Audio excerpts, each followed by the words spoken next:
What I have for you today is a set of these Bose headphones with the QC15 model.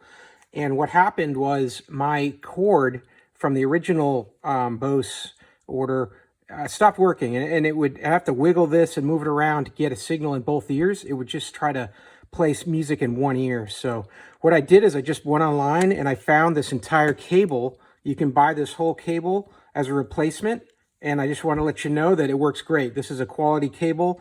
The plastics feel good. It's got the same high and low output switch that the original had.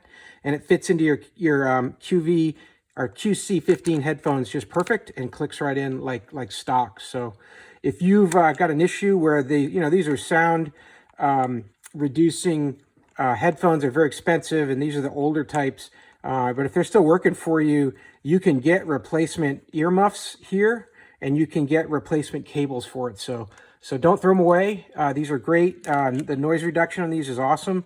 So definitely keep these things alive by replacing the cable if you need, and by replacing also these earmuffs. I'm on my second set of earmuffs right now. You can see the original, how faded it is here on the top, but these have torn out on me and been replaced a couple times. So a lot you can do to keep these Bose QC15s alive. So the quiet comforts.